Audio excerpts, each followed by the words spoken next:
Después de la última clase donde se exponen muchas cuestiones acerca del pueblo de Dios, no nos queda más que una síntesis o una también moraleja, una enseñanza de que debemos amar igual que a cualquiera de cualquier nación a nuestros hermanos judíos que han sufrido tanto por el simplemente hecho de haber sido escogidos por Dios. De ahí es que sus sacerdotes se visten de negro por tantas tragedias, por tantas penas, por tantas humillaciones que le ha dado el poder de tener un Dios. Y debido a eso, ese pueblo ha sido hasta la última humillación cuando Adolfo Hitler, allá en el año 1944-45, en que termina la guerra mundial, ese pueblo desde antes de tiempos y de las antigüedades pasó de cautiverio en cautiverio. Perdón, profesor, perdón. Usted nos ha enseñado una materia que usted ha inventado que se llama literofilosofía. Y la literofilosofía me permite a mí decirle e intervenir en cualquier clase y ante cualquier genio que esté dando un conocimiento de que no debemos tragar entero. Y usted mismo dijo en un momento dado, ¿sí o no, estudiante, lo que voy a decir, compañeros? Sí, cierto, hable, diga.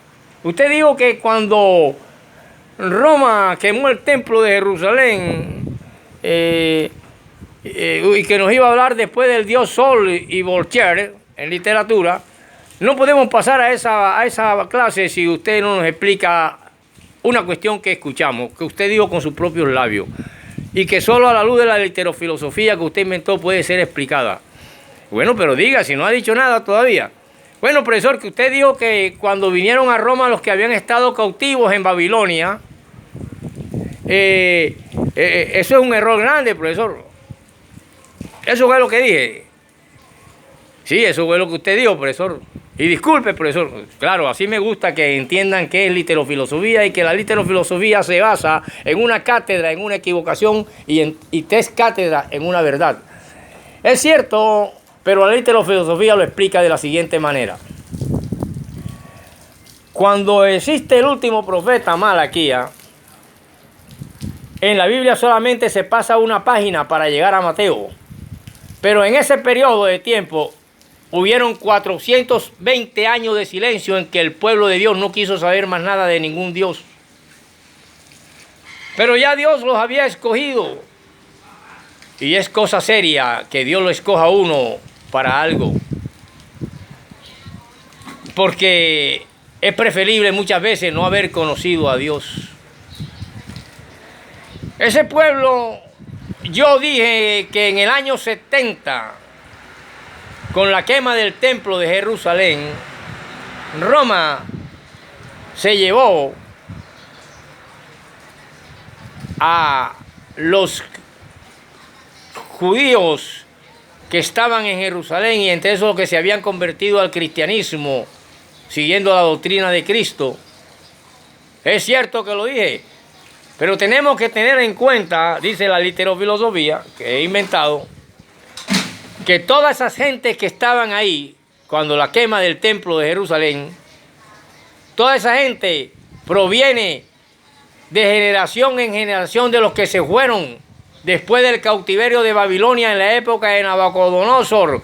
Se fueron para allá, para las ruinas de esa ciudad, y ahí crearon el segundo templo que fue el de Zorobabel. Y de esos tres hombres, Nehemías, Esdras y otro sacerdote historiador, de esas gentes vinieron todas las generaciones que estuvieron hasta la época de Jesucristo. Todos sus nietos, hijos, de descendencia en descendencia, más de casi 2000 años, hasta llegar al año 70. Por tanto, todas esas generaciones venían del cautiverio de Babilonia e hicieron e erigieron esa nueva Jerusalén que fue destruida por Tito. Así lo puede explicar la literofilosofía y así se pueden defender ustedes, queridos estudiantes. Muy bueno, un aplauso para el que hizo esa intervención y que es muy claro que no traguemos entero porque yo dije así. De pronto quise decir los que Roma trajo cautivos de Jerusalén, pero ya que dijeron así, que dije de Babilonia, toda esa gente que estaba en Jerusalén fueron los descendientes de aquellos que quisieron irse nuevamente para Israel, para Jerusalén. Porque los demás que vinieron cautivos querían irse para Egipto, porque en Egipto había carne, había comida y ahí solamente había ruinas. Y entonces muchos se fueron para Egipto y fueron pasados a cuchillo en Egipto. En cambio, los que se vinieron para Jerusalén edificaron nuevamente la ciudad de Jerusalén y sobre todo el templo, que luego más tarde, cuando los siglos y los siglos y los siglos, en el año 70 después de la muerte de Cristo, Dios le cobra eso y entonces quedan cautivos bajo Roma. Pueden explicar eso también a la luz de la literofilosofía. Gracias, profesor Robinson. Y pase ahora sí, por favor, a hablarnos de el dios Sol, del rey de Francia y la literatura de Molière. ¿Quién era Molière, profesor? Bueno, queridos estudiantes, vamos a comenzar de nuevo y quería darles esa explicación porque es que toda la gente que quedó ahí es la gente que venía de los cautiverios anteriores. Parieron sus mujeres y pasaron miles de años y ese Israel de ese momento que llevó a Cristo y después de la muerte de Cristo eran gente que venían descendiendo de esos cautiverios antiguos y cayeron ahora en cautiverio de Roma, pero ya traído de Jerusalén para acá cuando fue destruida la ciudad de Jerusalén. Ahora sí, profesor. Muy bien, profesor. Oiga, profesor, ¿y usted dónde estudió? Bueno, queridos estudiantes, no se preocupen. Digamos que eso sencillamente Dios me lo dio. Porque era el único que se quedaba en las clases de religión. Nadie más entraba. Y ahora hay un poco que no le gustaba la clase de religión. ¿Y tienen iglesia? ¿Están entendiendo? Do you understand?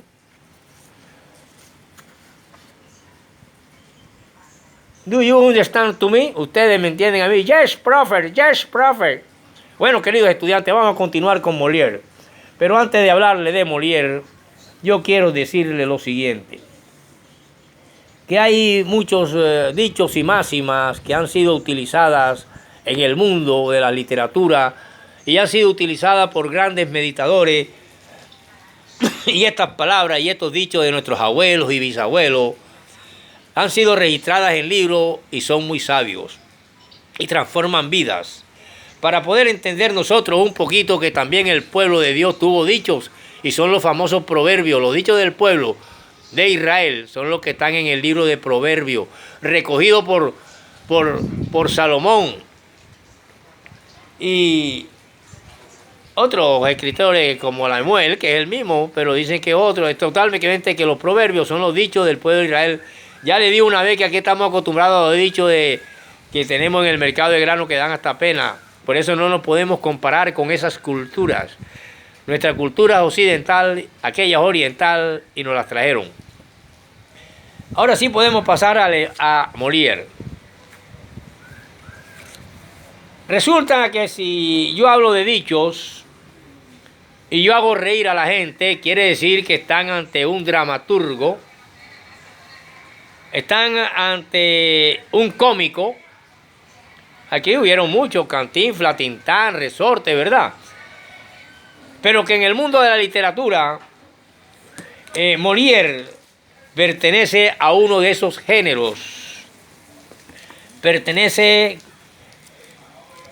a los géneros donde a él se le llama prácticamente Pacolín. Pero voy a decirle algunos dichos que están en los libros o algunas máximas que transforman la vida del hombre. Para poder hablarle de Molière, porque eso no es nada más que así, pues por así. Resulta que hay en muchas obras muchas máximas que transforman vida. Por ejemplo, lo que se oye se olvida, lo que se ve se recuerda, lo que se hace se aprende. El que camina deja huellas. Por eso, si seguimos las huellas del Cristo, seremos unos estoicos, unos hombres capaces de soportar y vencer el sufrimiento, unos hombres capaces de vivir en moral, unos hombres capaces de hacer el bien, de amar al prójimo. Y por esa razón debemos amar al pueblo de Dios, a los judíos, aunque hayan sido malos algunos. Porque judío fue el Señor y fue bueno. Por lo tanto, no todos los colombianos son malos.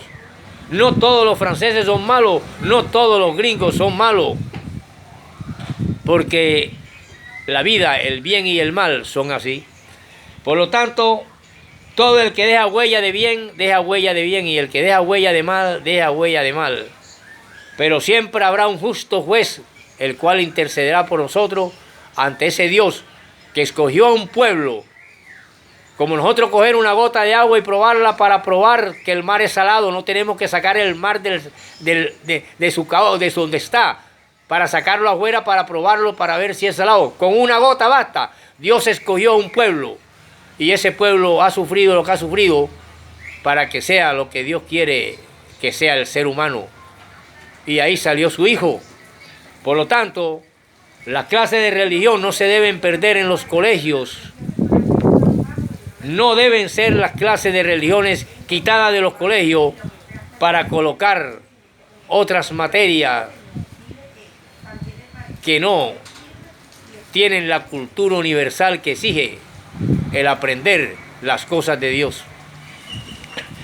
Por lo tanto, hay dichos en Proverbios, pero hay dichos también de otros escritores que logran transformar vidas. Voy a decir unas cuantas para pasar a Molière. Digamos que también, si tú siembras buenas acciones y recoges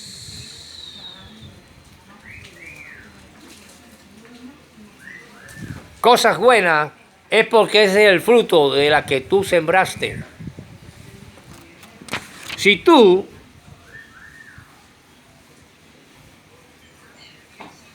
sabes que si cada cual se ocupara de lo suyo, el mundo daría sus vueltas más aprisa.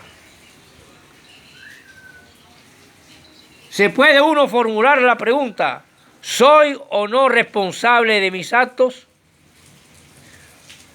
Significa esto que sí lo es. Lo dijo un hombre llamado Lewis Carroll. Y otro hombre como Fedor Dostoyevsky, una de las máximas grandes escritores, o uno de los máximos grandes escritores de Rusia, el creador del modernismo en Oriente o en la lengua eslava, fue Fedor Dostoyevsky, el que hizo Crimen y Castigo, el que hizo Los Hermanos Karamazov, El Jugador, etcétera, etcétera. Y aquí en la América, el creador del modernismo fue Rubén Darío. Y dice Fedor Dostoyevsky, ¿se puede uno formular la pregunta: ¿soy o no responsable de mis actos? La respuesta significa que sí lo eres. Por lo tanto, si siembras odio, recogerás odio. Si siembras espinas, recogerás espinas. Si siembras amor, recogerás amor. Si siembras guayaba, recogerás guayaba. Y eso lo dijo el Señor cuando dijo que recogerás lo que siembra en la palabra sagrada de los proverbios y en las sagradas palabras, cuando dice: hijo mío, no te sientes con los malos, porque malos llegarás a ser. Ni te sientes con los burladores, porque burlador llegarás a ser. Entonces vamos a hablar ahora del burlador de la literatura francesa llamada Molière. Pasemos a Molière, queridos estudiantes. Sí, profe, sí, profe. Resulta, queridos estudiantes, que la obra de Molière tuvo una impresión en español y una traducción de uno de sus libros llamado El enfermo imaginario, que fue hecha por Juan Miriam Rocher,